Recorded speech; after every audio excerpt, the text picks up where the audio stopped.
Oh, You want to mute your mic, Greg? oh yes. Thank you.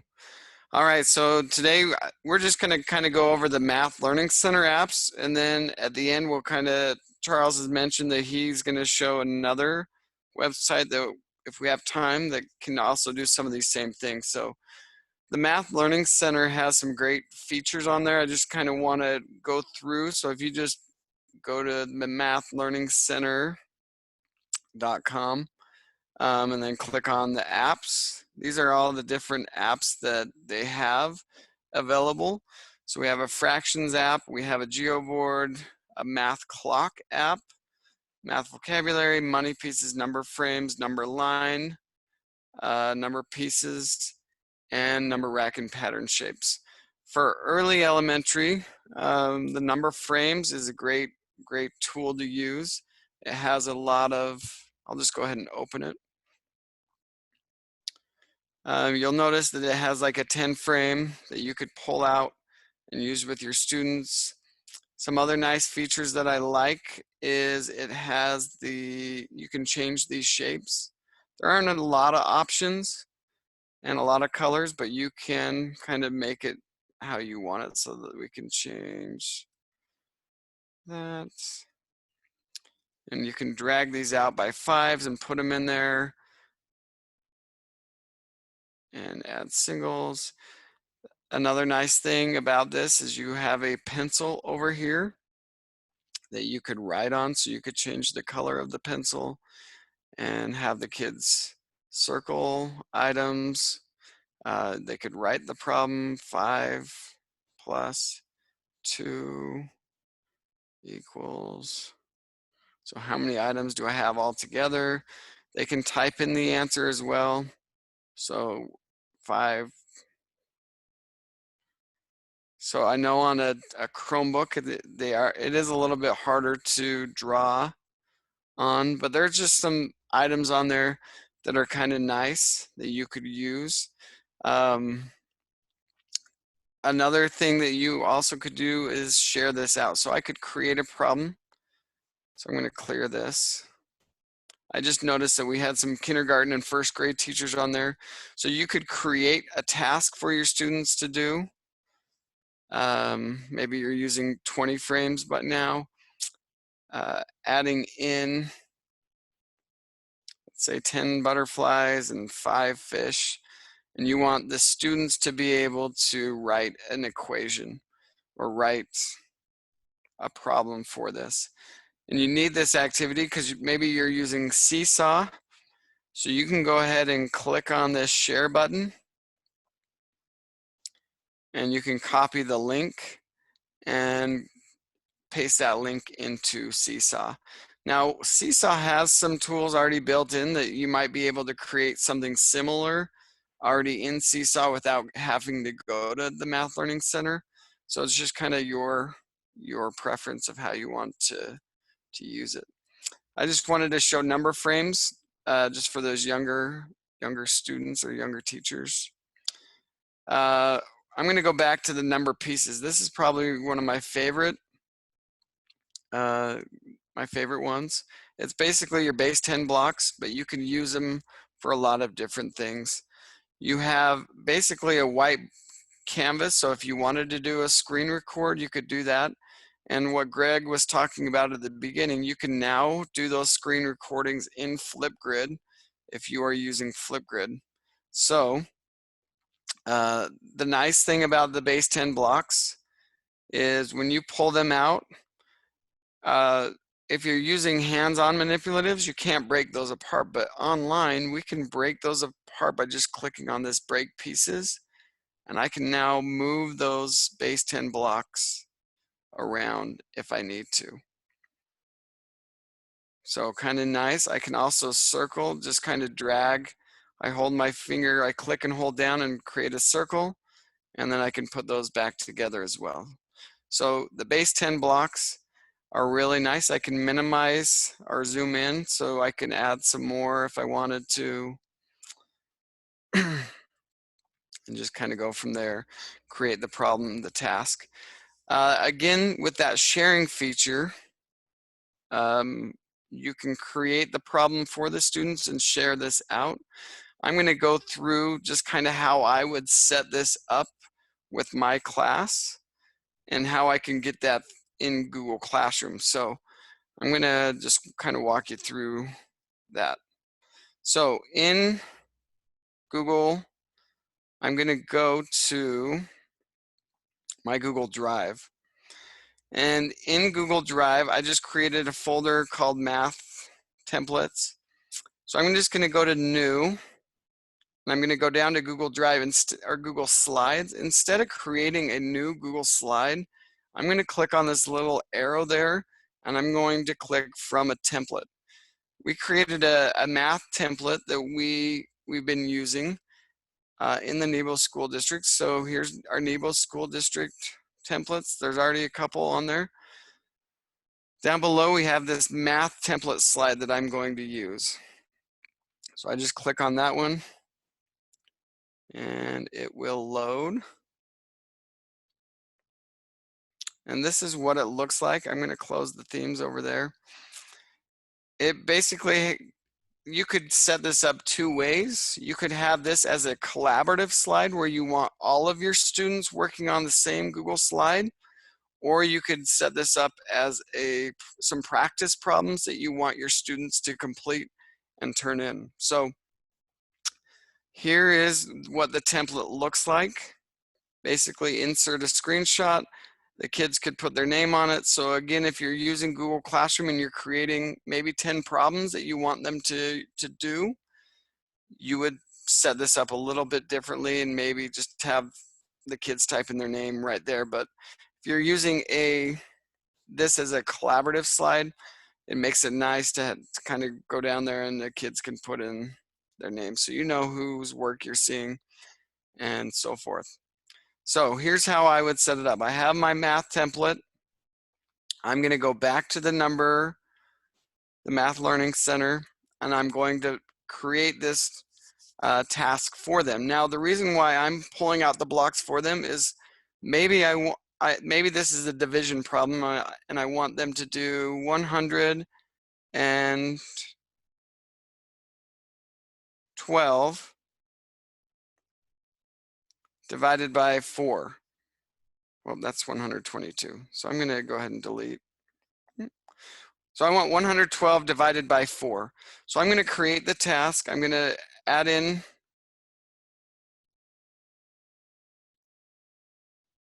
my problem. I'm going to make it a little bit bigger. I'm going to drag it over here. And then I'm going to add a line underneath it.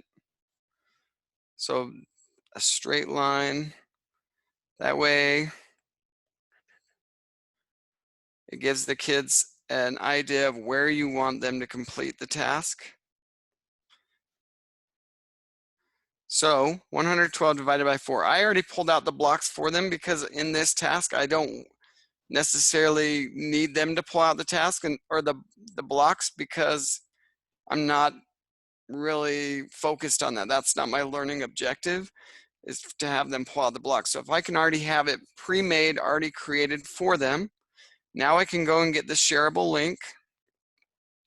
So I'm going to copy the link, and I'm going to go back to my Google slide, and I'm going to add a text box. And I'm just going to type in the problem, 112 divided by 4 equals, and I can make this bigger by holding down Control Shift and the period, and just kind of make it as big as I need it to be. And then I'm going to add it as a hyperlink. So there's my first problem. Now I'm just going, if I'm doing this as a practice slide, I'm just going to click on the plus button, go back to the number pieces. I'm going to restart. Maybe I'm just going to do something simple, 24. So the same thing, maybe they're just practicing some division problems. So 24 divided by 6 equals I'm going to go ahead and click done. I'm going to drag that up, make it bigger. I'm just going to add a line. I add the line just so the kids can drag their stuff underneath the line, just so they, okay, there's my workspace down here that I can pull those blocks down and add that. So again, copy the link. Each link is going to be unique. I come back here, I add a text box. Type in my numbers, 24 divided by 6 equals. Control Shift, I can make it bigger. I gotta highlight it first. Make it the size I want. And then I'm going to add that link in again. Control V will paste it. So I have just a couple problems that I want my students to do. So I would send this out through Google Classroom. So I will show you really quick how to do that. One thing, if they're doing a bunch of practice problems, they can go back and delete that first slide. Oh yes, good point. So back here, if you're doing the practice problems and not necessarily having a collaborative board, I would just go ahead and delete this first slide. Thank you. So now I just have my practice problems on there. So in Google Classroom, I have my example out here. I'm going to go to classwork. I'm going to create an assignment and math division. Please complete all of the tasks. So you're going to go to add from Google Drive. And it should be in my recent, there it is, math template. So I'm going to go ahead and add. And then the important step is making sure you make a copy for each student. So then you can schedule this out to go out if you want. Or you can go ahead and just assign it. So if you want it, or you can differentiate it. So if you wanted different problems for different students, you can click on this button and just assign it to certain students if you want.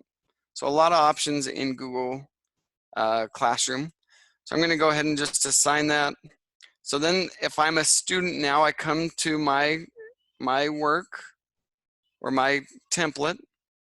I'm going to click on the first one. It's going to open it up for me. And as a student, I can go ahead and solve this. So again, I would need to break these apart. And I'm going to 24 divided by 6. I'm going to put these in 6 groups.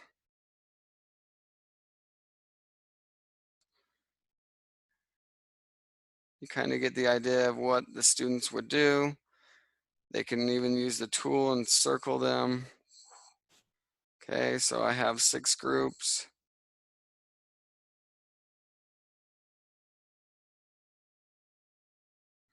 And then they can drag those blocks in there. I know that my answer is gonna be 4.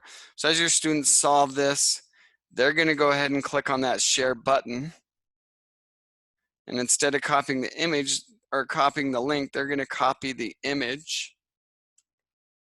They're gonna right click and just click copy image. And then they go back to the template and they can Control V and paste it. So then you see all of their work of what they did and how they did it. So I don't know if you necessarily want an explanation on each problem or each task, but maybe on one of them you say, okay, out of the 2, I want you to explain your thinking of what you did and how you solved it. So there's a few different ways that you can go about doing this. And this is what Greg was talking about with Flipgrid. So Flipgrid has a new feature that you can now record your screen on Flipgrid. So let me go open Flipgrid. Whoop. I did not want flow. You buying some car insurance there, Flo? I guess. So we're gonna go to, I'm just gonna log into my Flipgrid.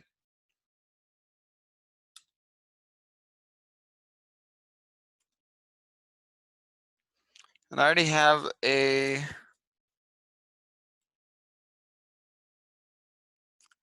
fifth grade math task open, so I'm just going to show you what it would look like here. So from this math task, so you would create the topic in Flipgrid, and then when you record a response, you click on the 3 little dots, and now you have screen recording. So it is in beta, so it's still some of the kinks are still being worked out, but this is going to be a great feature. I can go ahead and start recording, but it's going to ask me, what do you want to record? I'm going to click share. So now I'm going to go and click on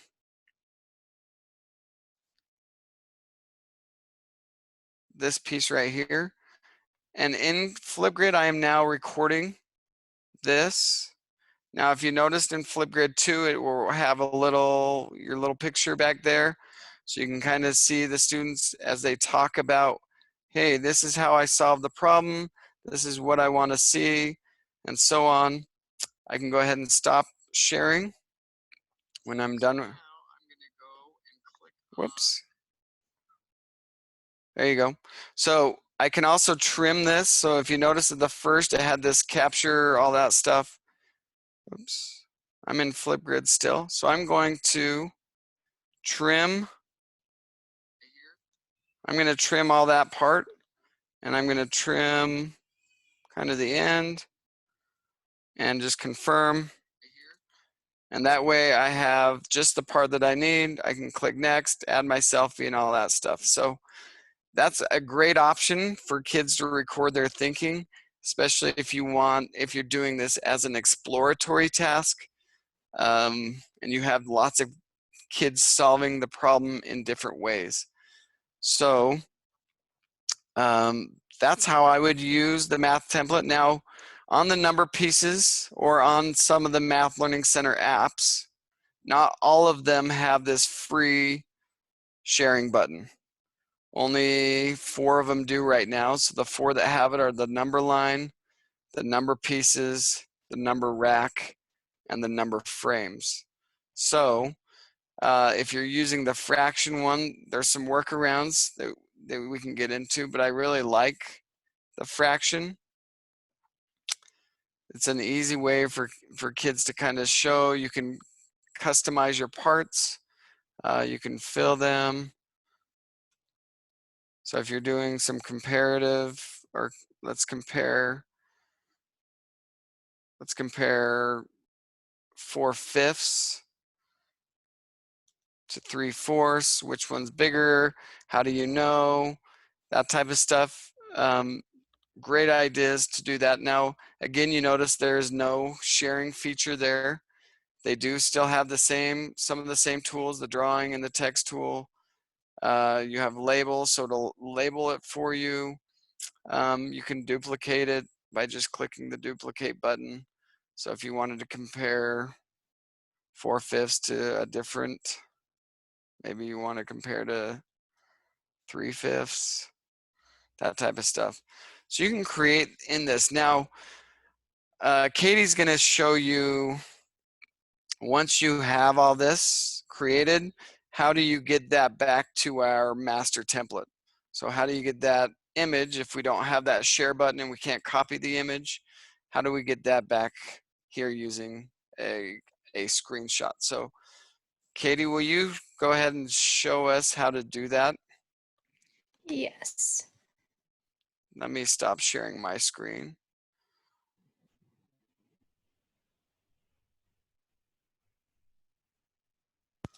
This is a good time too. If you have any questions, please go to the chat feature, enter your question in the chat, so we can help you out that way too.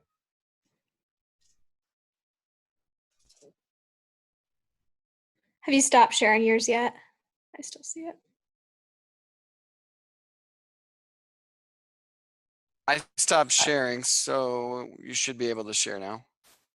Mine is saying that you're still sharing, and I can't do it. Let's see. Sharing, stop share. I wonder if they change the settings, Maya, that we have to put that to allow participants to share. Oh, there it goes. Okay. Got it. Okay, can you see my screen now?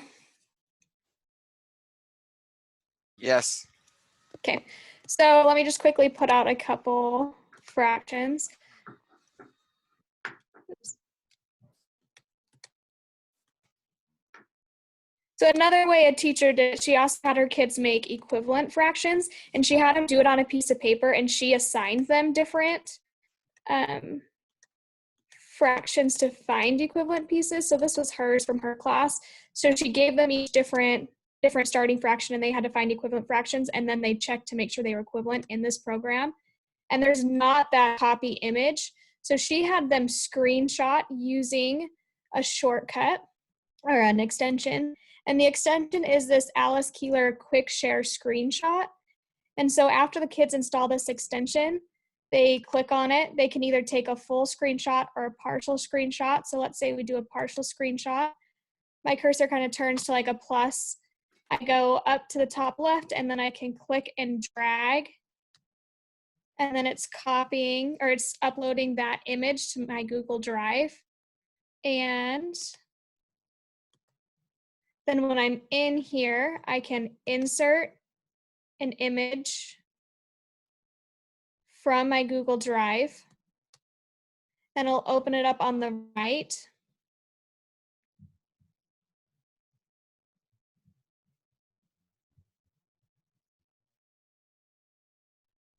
And since I just took this screenshot, it will be in my recent. Also, when you are taking images through the quick share screenshot, it's making a folder in your Google Drive just like Screencastify. So here it is. So I'm going to click on it and insert. And now my image is in there. When you're teaching your kids this new tool, I also put together like a little slideshow. You could have them practice doing it first. That was one thing the teacher did, is she had them practice on something that had nothing to do with math before she had them do it for the fractions. So that's just another way you can get around the fact that you can't copy the image on all of the Math Learning Center apps right now. Yeah, does anyone have any questions?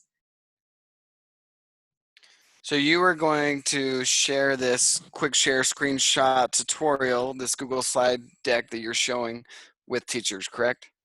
Yes, and I can even put it in the chat right now for anyone that's on. Perfect. So that way you can make a copy for each student, and they can kind of walk through this. There's some video tutorials that will show them exactly how to do this and how to add the extension to their Google Chrome. So they should be on a Chromebook or logged into Chrome in order to get their extensions to work.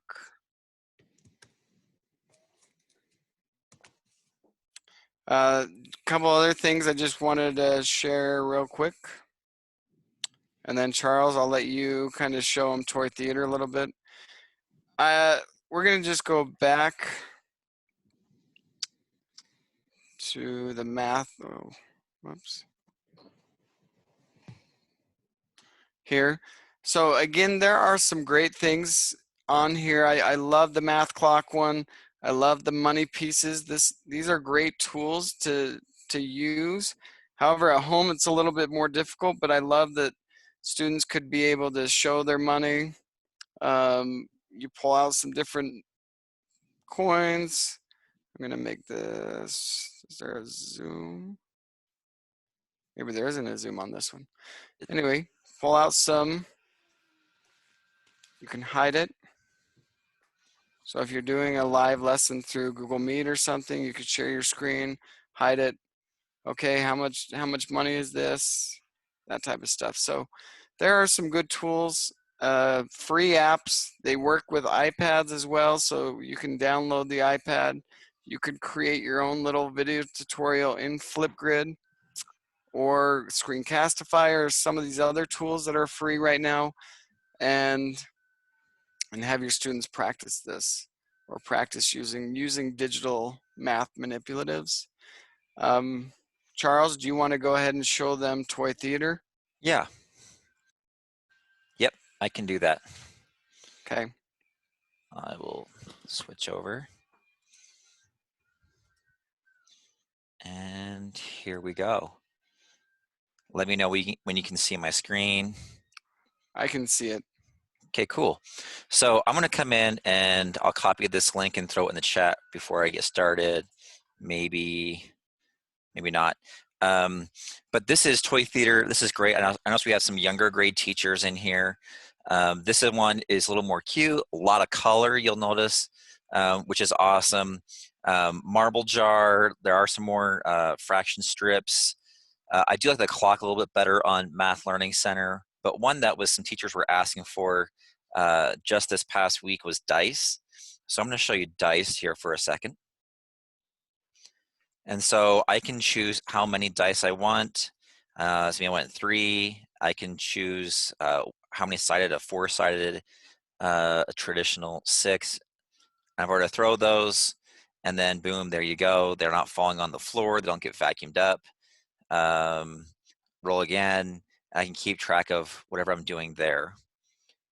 Nice. So you could give this link to students again through Seesaw or through Google Classroom for them to use.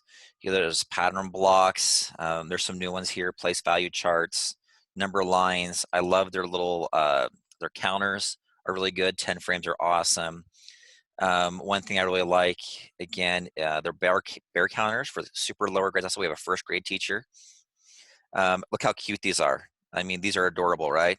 And cuteness is really important when we get to lower grades. So you can go through and build this out. Same thing, you can use Alice Keeler's quick share screenshot to record what you're doing. If you want students to do this on a Chromebook, I'm just going to share this screen right here. Notice that students can use the control and the shift arrow keys, which is right above the number 6, kind of like a little rectangle with a couple of lines to the right of it, to do a full screenshot. Or if they want, they can do a partial screenshot with the control shift and Windows button. So yeah, Toy Theater is great, super cute. Same idea as before with the screenshot, and you have a lot of different options in there as well. One thing I noticed, even though it says virtual manipulatives, the El Conan boxes for those, again, lower grades and some literacy, those are awesome that you can play with as well. And that is Toy Theater. And I'll add that into the I chat. added it already in the chat. Thanks. You're awesome. Yep. Good job. Yeah, Toy Theater is another great resource. They do have some games that you can have the students play just to break up the monotony of iReady and other things. And unlike some of those other sites that claim to be math games, and they're cool, so you know which one I'm talking about, which doesn't have anything to do with math. These ones actually have to do with math. So if I went to game, for example, there's some different games in here that you could play with math. You could even break it down by grade level. Just do be careful. There are advertisements on the side. That's why I would highly suggest you give them, your students, the actual link to the whatever game or math manipulative you want to play with. Excellent. Okay, are there any questions for us as we start to wrap up? I know this is a lot to take in. We did record this. I actually made a screencast that's going to be a lot shorter video than this webinar that I will post as well, that you can have access to. Maybe it might be nice to talk about our website. Excellent. Yep. And maybe since I'm there right now, I'm going to hurry and throw that link in the chat. But I'll share my screen one more time. So for those who are just jumping on, I went to the Nebo homepage, click on the Employees tab. Remember, here's our at-home learning resources. Underneath Elementary, you'll scroll down to the very last one. It says Zoom webinars. This is where you can find all of our webinars. We'll upload this one by this afternoon, so you'll have access to it. But you can scroll down and have access to all of our webinars. The chat's being saved as well. So great resource for you. Excellent. Okay, Any other questions or comments? If not, we'll go ahead and wrap this meeting up. Please email us if you have any questions, and we'd love to help you. Thanks, everybody. We'll get that done. Thanks for showing up. See you next time. Good work, everyone. Nice job on the meeting.